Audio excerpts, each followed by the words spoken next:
Tere päevast jälgima saadet Julgeolek täna. Meie tänase saate teema on, kas Euroopa saab aru, mille siis julgeoleku kontekstis ta elab ja sattunud on. Stuudios nii nagu ikka on julgeolekueksperdid Meelis Oidsalu ja Erki Koort. Julgeolek täna alustab.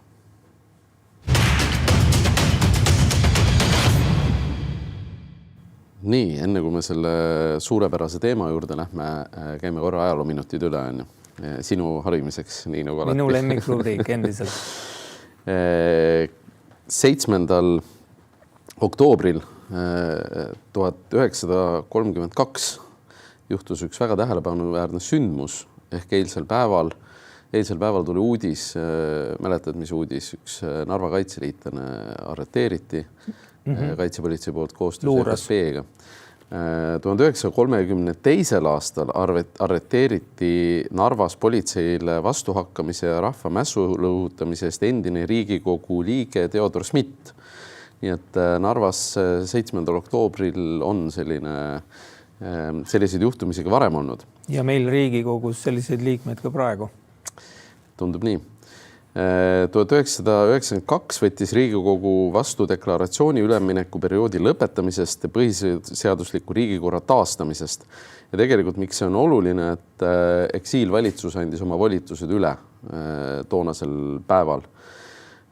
2005 toimus üks päris traagiline juhtum, kui taheti tappa siis riigi kinnisvara juhatuse esimeest Tiit Otist ja kuuldabas juhuslikult mööduvad koolitüdrukut. Kas siis mõni rahulolematu rentnik oli selle taga või kes seal taga oli? Seal ühesõnaga rahad olid taga, et Tiit Otis juusis ei teinud midagi, mida taheti, et tehakse, sest riigi kinnisvara ei olnud toona väga vana organisatsioon. Ja organiseeritud kuritegevus oli huvitatud siis tema mõrvamisest ja sellel on tegelikult väga pikk taust veel, mida me küll siin lahata ei jõua, aga seal taheti veel tellida hilisemalt täiendavaid palgamõrvu selle olukorra lahendamiseks. Aasta pärast meie liitumist Euroopa Liiduga. Ja. Kummaline. Ja. Täna või eile väidetavalt siis aastal 3761 enne Kristust juutide kalendri või judaistlikus traditsioonis on siis maailma loomise päev. Nii et selline asi on teada 1870. Mitmendal tunnil see Iisraeli armee loodi siis? Vot, ma arvan, et see loodi 2 tundi hiljem. 1879 algas teine Inglise-Afganistani sõda ja Suurbritannia tungis Afganistani. 1949 moodustati Saksamaa demokraatlik vabariik. 1985 hõivasid Palestiina terroristid ühe reisilaeva Achilleo Lauro ja selle vabastamise käigus said osad pantvangid ka surma. Nad viskasid seal ka ühe ratastoolis inimese üle parda. Toona suhteliselt julmalt käitusid. Aastal 2001 algas Afganistani sõda. USA ja Suurbritannia tungisid koos liitlastega uuesti Afganistani. Kummaline sõda kestis ju 20 ja maksis üle $1 triljoni kokku.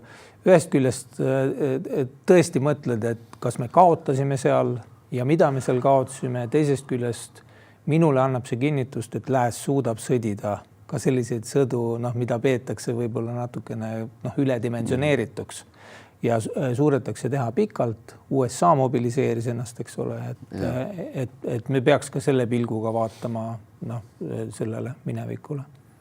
Nii on. 2006 Moskvas mõrvati Novaja Gazeta ajakirjanik Anna Politkovskaja, mida puhul siis mõisteti küll täideviija süüdi, aga mitte kunagi korraldajaid. 8. oktoober rääkisime siin ennem, et peaks tegema kultuurisaateid või kultuurivaldkonda rohkem. 1922 moodustati Eesti Kirjanikude Liit. Võid mulle õnne soovida nüüd. Nüüd täna on ta siis kirjanikude ja sinu näol ka julgeolekuekspertide liit. Ja 1943. aastal loodi Moskvas Eesti Nõukogude kirjanike liit. Nii et päris huvitav, mina ei teadnud, et samal päeval sellised asjad juhtusid. 1944 toimus Tehumardi öölahing. 39. aastal maailmas, teise maailmasõja käigus Saksamaa liidendas Poola lääneosa, idaosa teatavasti okupeeris Nõukogude Liit. Ja 1988 Riias asutati Läti rahvarinne. Et suhteliselt ka oluline päev. 1991 Eesti ja Nõukogude Liidu vahel taastati diplomaatilised suhted 9. oktoobril. Nõukogude Liit kestis mõned kuud veel. Kas sa muidu tead, milline riik oli Nõukogude Liidu kõige viimane liige? Täna eksisteeriv riik oli siis toona Nõukogude Liidu liiduvabariik, mis jäi hetkeks ainsana Nõukogude Liitu ja see ei olnud Venemaa. Valgevene? Ei, Kasahstan. Mul oli teine variant, aga alati, kui sa küsid, alustad küsimus sõnadega, kas ma tean, siis ma niikuinii tean, et ma ei tea. Ja sa pakud Valgevene. Siis... et jah, meil oli siis ka mõnda aega au omada Kasahstaniga diplomaatilisi suhteid kui Nõukogude Liiduga, kui huvitav, et Venemaa kuulutas ennast Nõukogude Liidu õigusjärglaseks, et tegelikult kui võtta mõni aeg tagasi Venemaal tekkis liikumine, et Balti riigid peaks alustama, Balti riikide vastu peaks alustama menetlust, et nad Nõukogude Liidust ebaseaduslikult ära läksid, siis tegelikult ka Venemaa on selles võtmes ebaseaduslik riik ja Kasahstan saaks alustada menetlust siis Venemaa. No oleme ausad, ega see Nõukogude Liit kogu oma tervikus oli ebaseaduslik. Et selle järjepidevuse üle arutleda pole ka mõtet. Ja. 1760 algas või 7-aastase sõja käigus siis Vene väed vallutasid Berliini. 1876 juhtus selline huvitav asi, et Alexander Graham Bell katsetas esimest telefoniliini. Et kui te täna mobiiltelefoni välja võtate, siis mõnes mõttes tänage Alexander Graham Belli. Ja 2006 siis Põhja-Korea tegi oma esimese tuumapommi katsetuse. Nii et järgmine aasta möödub 20 aastat Põhja-Korea esimesest tuumapommi katsetusest, kuhu sõidavad ilmselt kohale tähtsad riigijuhid Putin, Xi Jinping ja võib-olla ka mõned veel. Tuleb öelda, et Põhja-Korea on kummaline näide sellest, kuidas pidevalt justkui hävingu äärel olev riik ikkagi viib ellu mingisuguse julgeolekupoliitilise strateegia ja nad on tegelikult olnud selles suhteliselt edukad, olema ausad. Ja viimastel aastatel ka isolatsioonist faktiliselt välja murdnud, tulnud ka Euroopasse sõdima. Et see on, me näeme täitsa uut Põhja-Korea praegu. Huvitav on see, et ma mõni aeg tagasi vaatasin korra Põhja-Korea numbritele peale ja minu jaoks oli üllatus, et kui pikalt räägiti sellest, et Põhja-Korea saatis 10 000 sõdurit sõdima siis Kurskisse, mitte küll Ukrainasse, Kurskisse Venemaad vabastama, siis Põhja-Korea sõjavägi on peaaegu sama suur inimeste arvu poolest kui Venemaa sõjavägi. Et tegelikult minu jaoks oli see üllatus. Jah, ma tean, et nad on 10 aastat seal väeteenistuses, erinevalt on ju väga paljudest teistest riikidest, kaasa arvatud Venemaast, aga see massi suurus oli ikkagi üllatus, eks, et kui sa võrdled riikide suurus. Ja nüüd neil on ka lahingu kogemus, mida tegelikult Lõuna-Korea mõnevõrra murelikult jälgib ja see motiveerib Lõuna-Koread ka enda valmidust kaasajastama. Mina ei ole sellest veel aru saanud, et nad väga oma valmidust kaasajastaks, aga ma loodan, et Lõuna-Korea. Nad on küll jälginud murelikult, esitanud igasuguseid huvitavaid avaldusi, aga tegelikult sellist väga selget Ukraina toetamist tegelikult ei ole olnud.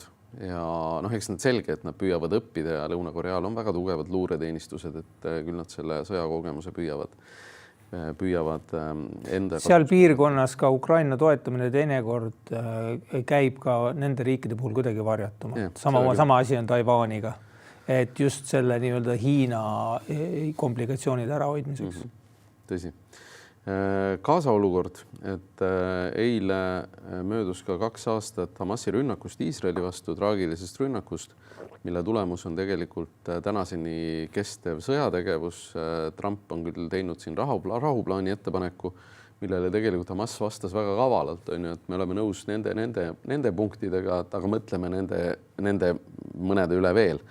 et ühelt poolt Trump saab öelda jälle nii nagu Iraani sõjaga, et mina võitsin, aga tegelikult lahendust ei ole, et tähtaeg vist on selle nädala lõpp, kui ma õigesti mäletan. Siin hiljuti kultuuriinimesed ja teised avaliku elu tegelased allkirjastasid jälle ühe ühisavalduse, kus siis öeldi meediamajadele, et piisavalt ei kajasta kaasat. Mult paluti ka sellele allkirja, ma ütlesin, et mul on imelik sellele alla kirjutada, et kuna ma ise toimetan Postimehes ka mingit külgi, et siis tulge parem kirjutage, ma annan teile küljed.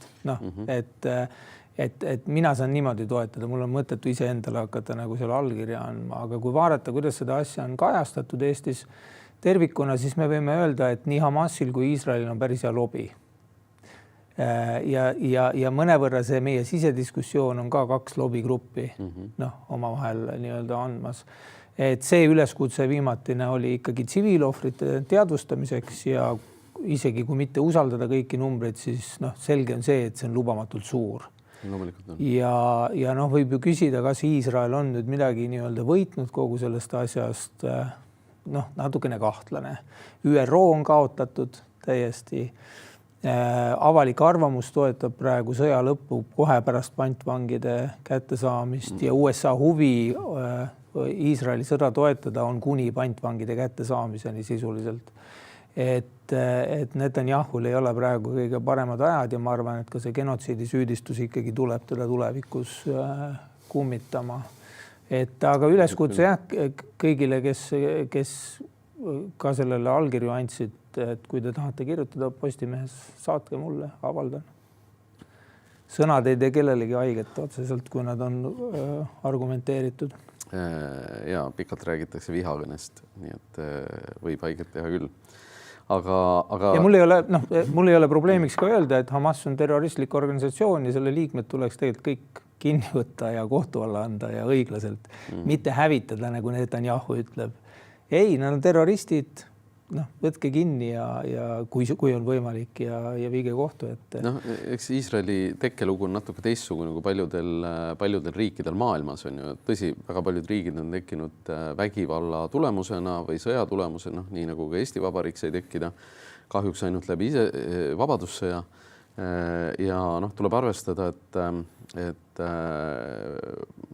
Iisraeli luureteenistus Mossad on loodud kunagise juutide terroriorganisatsioonide baasil.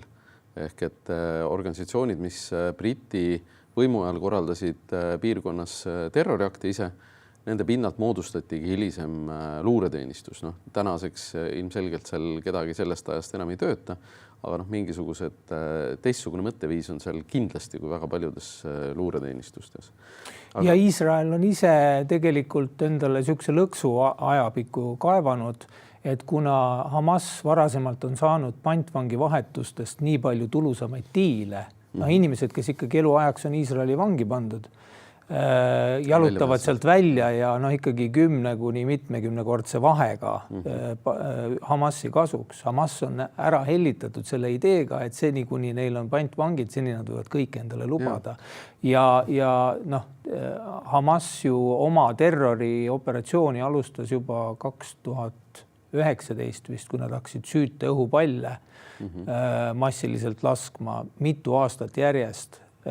Kihnu saare suurune ala põles selle tõttu ära, aga loomulikult sai ka hästi palju vara, et siuke terror, õhupalli terror käis kogu aeg, et see 7. oktoober, mida me siin mainisime, tegelikult oli ühe pikema kampaania järgmine faas. Ja nad on pidevalt ka ju rakettidega tulistanud Iisraeli alasid, et Ben Gurioni lennujaam Tel Avivis on korduvalt on ju aastakümnete jooksul olnud selle tõttu suletud. Aga lähme edasi, et Leedu volinik Kubilius tuli välja avaldusega, et Saksa luurel on andmeid, Venemaa plaanib NATO-t rünnata. Et mida sellest küll arvata, et mille jaoks Venemaa neid õppuseid kogu aeg korraldanud on need siis Saapadi või mis iganes tsenter või muu nime all, ongi sellepärast, et harjutada läbi seda tegevust. Jah, kui on ka mingid luureandmed kuskil eetris, ma nagu teinekord, ma ei teeks selle pinnalt mingeid järeldusi, et seal võib olla ka keegi ametnik, kõrge ametnik midagi kuskil, eks ole,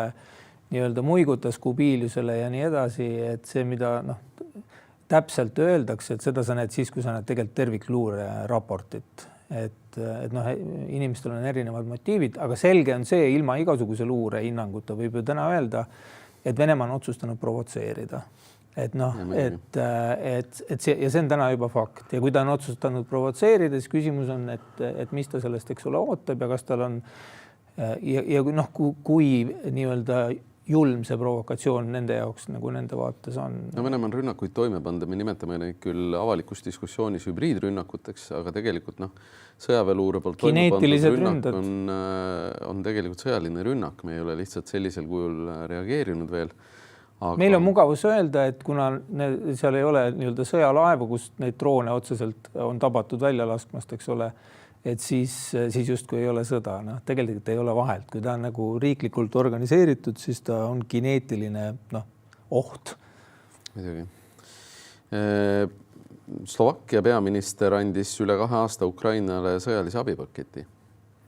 See oli üllatus, sest Fico ju valimiste aegne lubadus oli ka mitte anda Ukrainale abi, aga seal on demineerimis- ja pioneeri värki ja siis sõidukeid erinevaid, et ka vajalik iseenesest hea, et antakse ju siis Ficol on midagi vaja, ta on ju käinud ka Zelenskiga kohtumas või et ju tal on midagi vaja Euroopalt ka. Venemaa baasi ilmselt Ukraina kaudu, aga eks me seda näeme, et Tšehhi valimised võitis siis kummaliste seisukohtadega kandidaat ja küsitakse, eks, et mis nüüd Tšehhi pööre saab olema või mitte olema, et see on päris huvitav areng. Jah, päris kurb oleks, kui tekiks siuke Slovakkia, Ungari ja Tšehhi kolmik, aga me veel, see on järgmiste aastate leitmotiiv, et see nii-öelda parem populism on tõusuteel, et kahjuks see nii lihtsalt on. Kaitseväe juhataja andis teada, et Eestil on nüüd droonikaitseplaan ja see on siis lisaõppe kogunemisel ka läbi harjutatud. Väga tore, samas on tulnud väga palju infot ka selle droonimüüri kohta avaliku ruumi juurde, et algne arusaam võib-olla paljudel, et nüüd on niisugune läbitungimatu müür. See on lihtsalt nii pööraselt kallis, et Eesti riigieelarve ilmselgelt seda välja ei kannata, aga droonid on selle vajaduse taaskord väga teravalt esile tõstnud. Siukseid asju tuleks planeerida nii-öelda juhtumipõhiselt, ehk siis sul on konkreetne stsenaarium, millele sa vastad, et ma arvan, et see lõkkil kokku harjutatud õhu- või droonikaitsevõime, et see on väga kitsalt mõne, ütleme, samasuguse stsenaariumi nagu Poolas oli mahavõtmiseks või tõrjumiseks, aga lennujaamade juurde, eks ole, sa ei lähe sinna Bioruniga rahuajal, et neid probleeme sa ei lahenda. Nii ta on, jah. Siis Moskvasse putkanud Süüria endist diktaatorit Bashar al-Assadi püüti mürgitada, sattus haiglasse, et päris huvitav, et kes selle mürgitamise siis toime pani, et kas Putinil sai tast villand või jõudis kellegi teise kurikäsi sinna kohale? Ma nagu oma unelmates mõtlen, et selline julm diktaator võiks tegelikult küll oma elu viimased päevad mürgitamisohus veeta kuskil Vene paneelka kahetoalises korteris, et see oleks talle päris paras põrgu. Ta vist sai osta ikka luksuskorterit sinna kahjuks, et sinu unistus ei täitu, aga see Hruštšovka, mina sa tea, võib-olla see ongi tema tulevik. Putin sureb varsti ära ja siis järgmisega ta ei ole nii suur pälle.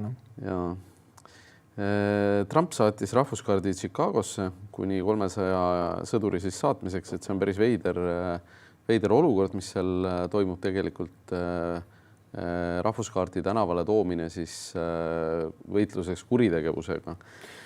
Iseenesest Eestis on ju kasutatud ka COVID-i ajal, eks ole, kaitseliitlasi politseipatrullide osana. Ma mäletan, COVID-i alguses saadeti inimesed AK-4 automaatidega lennujaamadesse, mis oli ilmselgelt nagu overkill või kuidagi, et me signaliseerisime üleriigina ka mingeid asju.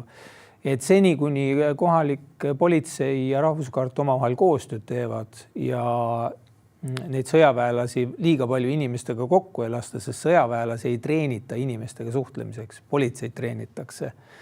vaid nad teevad mingeid muid nagu julgestus- või vahistamisoperatsioone seal, et siis seni otsest nagu, ma ei tea, ohtu põhiseaduslikkusele see vist ei kujuta, ma ei ole küll jurist, kõige vähem Ameerika põhiseaduse jurist. No ütleme niimoodi, et eks on erinevaid arvamusi, eks, et tihtipeale kipub ka olema nii, mida esile tuuakse, et nad patrullivad nendes linnades, kus on võimul demokraadid tihtipeale.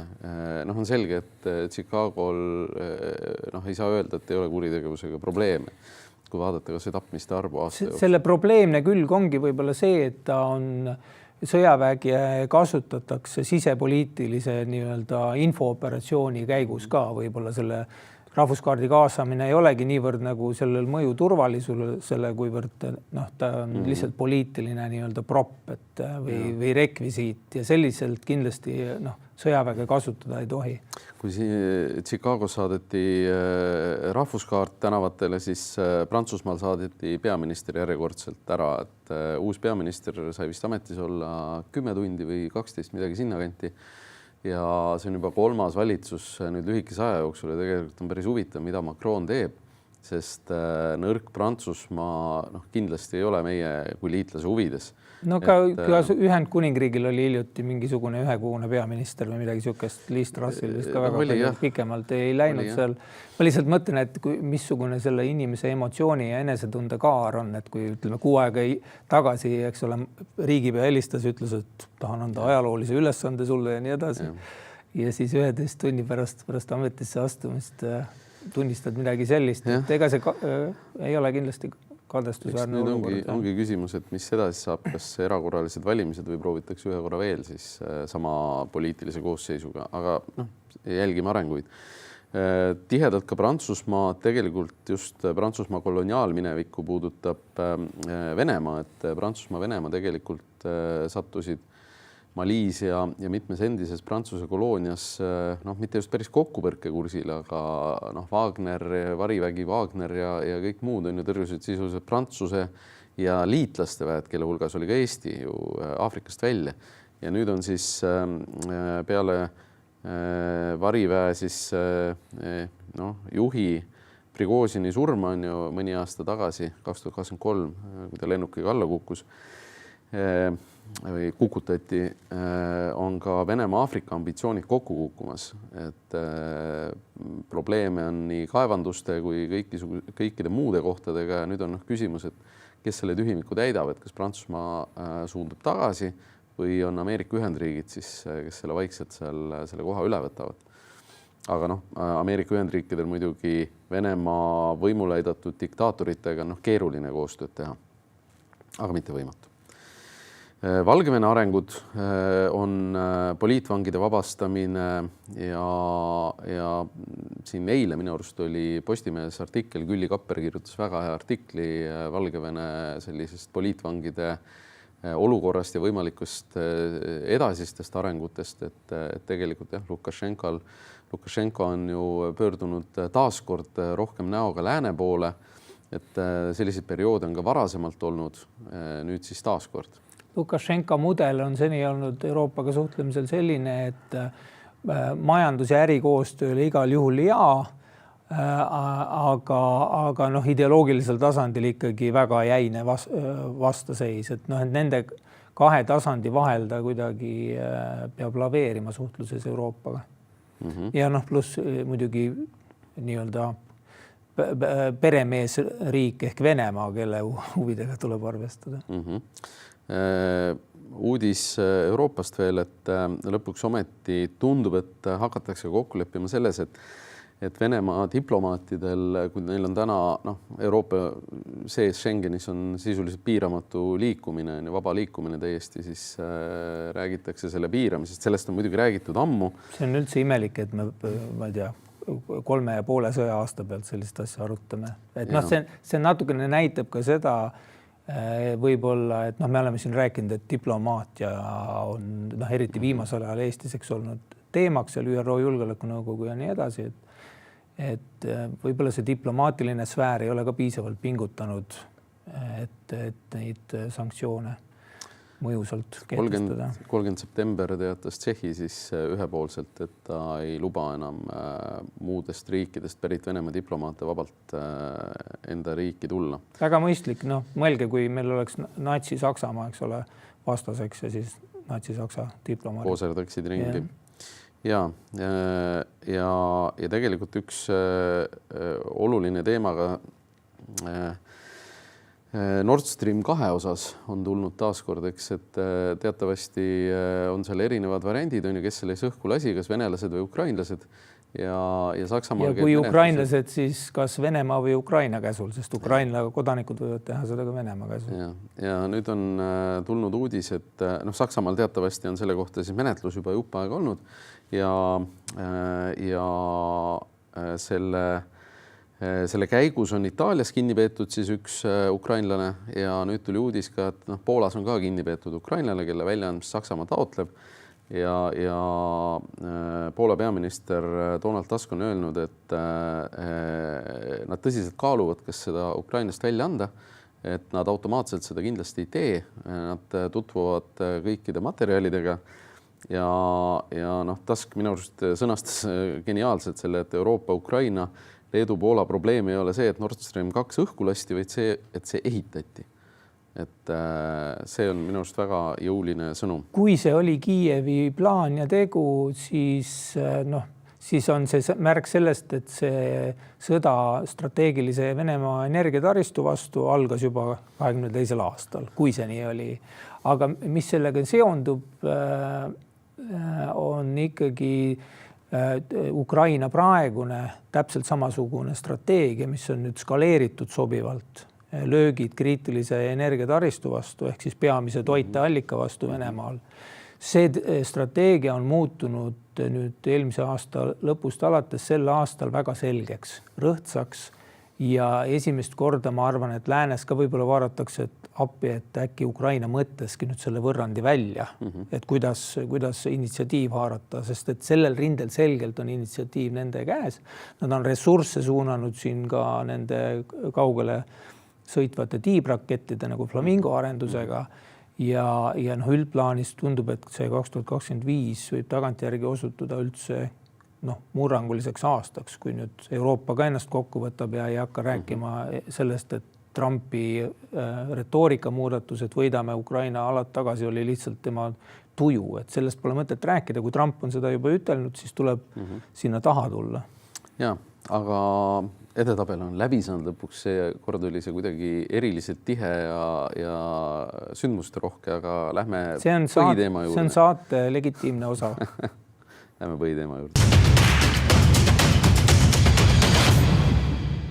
Tegelikult me hakkasime sellest põhiteemast juba rääkima, et see sama Tuski ütlus, et probleem ei olnud mitte selle õhku laskmine, vaid Nord Streami ehitamine, et Merkel, endine Saksamaa liidukantsler, on tulnud siis välja väga isegi idiootliku avaldusega, et nii nagu Trump ütles, et kui tema oleks võimul olnud, poleks sõda alanud, on Merkel nüüd sisuliselt sama öelnud, et kui mina oleks võimul olnud, poleks seda sõda alanud ja kui need Baldid ja Poola poleks seganud.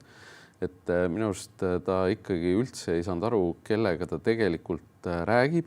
Putinit ma pean siis silmas, et nii Normandia formaat kui Minski lepped olid ju tegelikult see, kus Venemaa oma eriteenistuste kaudu sõdis ja mitte ainult eriteenistuste, vaid ka erivägede kaudu sõdis Ida-Ukrainas, oli vallutanud ja okupeerinud, annekteerinud Krimmi ja laua taga ta istus mitte konflikti osapoolena, eks. Ja Saksamaa lasi sellel juhtuda ja ka teised lääneriigid.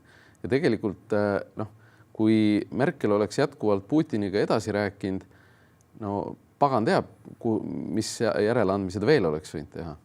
Merkel on poliitik ja ta kindlasti on saanud ka kõvasti materdada siin avalikult, et võib eeldada, et tal ikkagi mingi kibestumus on tekkinud, emotsionaalne. No peaks olema küll, jah, kohale jõudnud. Aga nagu siin on ka öeldud, et Balti ja Poola riigid ei olnud toona tegelikult üldse nagu laua taga. Neid ei kaasatud piisavalt sinna. Ja selles mõttes pole mõtet nagu rääkida, et nad midagi seal nii-öelda otsustavalt blokkisid. Merkel käis ju, eks ole, Putini juures ka ise nagu ilma kooskõlastamata tihti peale. Ja Putini koer oli seal, mitte baltlased sellel kohtumisel. ja keda Merkel kartis, aga no laiemalt on see, me võime küsida ikkagi endiselt sama, et okei, noh, Merkelil oli see dissotsiatsioon, mis oli tahtlik ilmselt ja osaliselt seotud selle nagu noh, Saksamaa ajalooliselt internaliseeritud süüga ja osaliselt sellega, et Merkel oli ida-sakslane lihtsalt ja oligi natuke sovjetpeast ka. Ida-Saksamaal on olulisel määral Venemaa sõbralikkus tegelikult tõusnud ju, et see on päris täpselt, et see resoneerub seal tegevus. Et samamoodi nagu siin oli Laseri Marii Karelli saates episoodis, kus räägiti Kagu-Eesti piiri kindlustusest, seal ka ju üks piiriäälne elanik rääkis, et ta tõmbas 4 aastat tagasi Nõukogude Eesti lippu ja siis näed, võeti maha.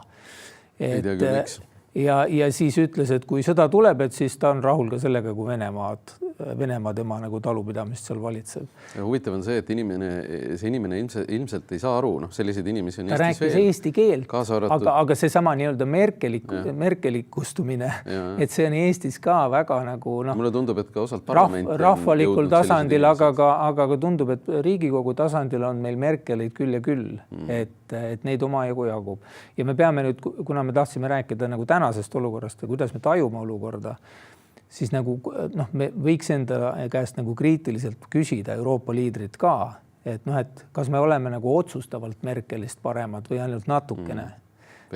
Ja kui me et võib-olla me oleme nii lollid, et me investeerime tohutult sinna raha, aga ei hoolitse selle eest, et meil oleks nagu reaalselt mõjus sõjaliselt see investeering ka. Et kui me oleme ainult nagu noh, mõnevõrra Merkelist paremad tulemuse mõttes, siis peaks nagu kõigepealt peeglisse vaatama ja tegutsema. No Ukraina toetamine on ju käinud läbi nende sõja-aastate, me oleme ka seda siin käsitlenud, et pigem sedapidi, et Ukraina ei kukuks täiesti kokku, aga ta ei suudaks ka Venemaad destabiliseerida või kokku kukutada, milles lääs näeb väga suurt probleemi. Et USA ka muretseb rohkem rahutuste pärast Moskvas kui Kiievi kokkukukkumise pärast. Kahjuks on see teod seda näidanud. Et ja see sama küsimus, et kas me oleme oluliselt paremad kui Merkel, see ongi väga kohane, sellepärast et Euroopa minu arvates ei ole mõistnud seda, et mida kauem see sõda kestab, seda kallim ta kõigil on. See nii hinna mõttes, inimelude mõttes kui majanduskasvu mõttes, kui kõik, mis iganes kultuuri ja kunsti mõttes sinna takka pihta. Ka sisepoliitiliselt Euroopale, sest et sõja ajal on lihtsam seda nii-öelda äärmust ka aktiveerida. Hirmud on suuremad lihtsalt. Absoluutselt, eksistentsiaalsed hirmud on suuremad ja ka Eesti ühiskonnas vaadata näiteks erinevaid diskussioone, eks me siin ühes saates ka käsitlesime seda siis terrorismi sisu avastamist, eks, mida nimetati ka mõttepolitseiks mõnedes kohtades. Et minu arust see näide ja mõned näited on olnud veel, kus me eksistentsiaalne hirm on nii suur, aga see pendel millegi tegemises või ka millegi arutamises läheb nagu väga kiiresti hoopis nagu teise poolde. Et mulle tundub, et kui ma vaatan ka uudiseid, siis näib, et mõnes mõttes on Kaitseväest saanud plaaster igale haavale, aga me paneme Kaitseväele ootusi, mida nad ei saa kunagi täita, sest need ei ole ka nende ülesanded. Aga me loome endale sellise illusiooni, et Kaitseväele raha andeks, näiteks kas või piiriturvalisuses on see olnud teemaks, et me anname Kaitseväele raha, siis on justkui piir peab, aga tegelikult ei ole piiri valvamine mitte Kaitseväe ülesanne, vaid Politsei- ja Piirivalveameti ülesanne. Et ka see oleks meil vaja nagu ühiskonnas paremini mõtestada. Me peame siin lõpetama kahjuks vägivaldselt valimisstuudio, kohalikud omavalitsuse valimised, mida me austame, sest me oleme demokraatia sõbrad, suruvad peale, aga tahaks lõppu mainida ära ühe asja, mis on Euroopa julgeolekuolukorraga seotud, aga meiega ka elanikkonnakaitse kuu on vist oktoober. Et guugeldage seda lihtsalt, vaadake, et seal on päris huvitavaid provokatiivseid avaldusi tulnud juba heas mõttes Päästeametist ka. Esiteks see, et RES-is ei antud raha elanikkonnakaitse jaoks. See aasta küll midagi on antud, aga ütleme, mõned esmatasandi teenused, näiteks nagu massievakuatsioon, mis on mõeldud just väetimatele ja haigematele, et see on rahastuseta ja võib-olla pole ka nagu piisavalt lahti planeeritud. Ühed väidavad, et on probleem. Et mõtleme oktoobris sellele teemale natuke rohkem võib-olla kõik. Ja kindlasti ja nende droonidega seoses ikkagi seda diskussiooni elanikkonnakaitse puhul ei tekkinud, tekkis droonide avastamise diskussioon, aga mitte see, et kui me saame teada, et nad tulevad näiteks kas eksituse tõttu või provokatsiooni tõttu, mis siis saab elanikkonnakaitsest? Päästeamet saatis suht kiiresti see drooni teavitus oli viivitusega jälle. Aga ühiskonnas seda diskussiooni ei tekkinud. Meil ikkagi võtab aega, et nagu teavitada, aga ühiskonnas mingi diskussioon tekkis, ühismeedias ma jälgisin osad inimesed, eks ole. See on alati, et tulevad sellised nagu paanika hoona vormistatud avaldused, mida ka tasub lugeda ja neid tuleb arvestada. Ja siis tulevad siuksed nagu lihtsalt asjalikumad küsitlused ja kokkuvõttes inimesed ikkagi nagu otsivad siis infot ka, kui on järjekordne sündmus, et selles mõttes tasub igal ühel uudishimu tunda ja minu arust kogu selle asja võti on see, et me ei peaks rääkima tavaolukorras, kui mul on käed-jalad küljes ja ma olen intelligentne inimene, nagu kõik eestlased on, väga intelligentne rahvas. Et siis ma ei peaks küsima, et kes mind tuleb nüüd abistama mingite väga baasteenuste osas kriisi ajal. Ei, ma pean ise mõtlema, et loomulikult mingid kriisi asjad, teenused ma panen esmatasandil enda ja oma pere jaoks püsti, aga see põhiküsimus on see, kuidas ma oma talenti saan nagu teiste abistamiseks kasutada, keda ma veel aidata saan, et see peaks olema võib-olla laiemalt, mitte ainult elanikkonnakaitses. COVID ajal oli ju see küsimus, et kas pensionärist naabriproual on ka nii-öelda asjad olemas või toit olemas, et seda võiks ka nagu igapäevaelus rohkem olla või kriisiks valmistumise mõtteviisil. Ja täpselt ja kogukonna põhjal, eks ole, läbi mõelda, et kui neid kerksuskeskusi tehakse KOV-idesse ka, et kas mul on midagi majapidamises, mida seal saaks nagu kasutada või Ja, see on hästi oluline muidugi guugeldage seda ja vaadake ja pöörake sellele tähelepanu. Ühe kommentaari ma ütlen veel, et me mainisime siin 32. aastal tabatud või arreteeritud Riigikogu liiget Narvas, aga me tegelikult seda kaitseliitlast väga ei käsitlenud. Kaitsepolitsei siis tabas ühe kaitseliitlase, kes 2 kuud väidetavalt siis tegi koostööd Venemaa föderaalse julgeolekuteenistusega FSB. Ei olnud tegevväelane, vaid vabatahtlik. Jah, vabatahtlik kaitseväelane, aga väga hea näide jälle integreerunud inimesest, eks, et pidas ennast eestlaseks, aga vene emakeelega eestlaseks. Aga hea uudis on see, et kui keegi meie järgi luurab, siis kaitsepolitsei saab ta kätte. Tänan vaatamast, kuulamast. Rahulikku päeva.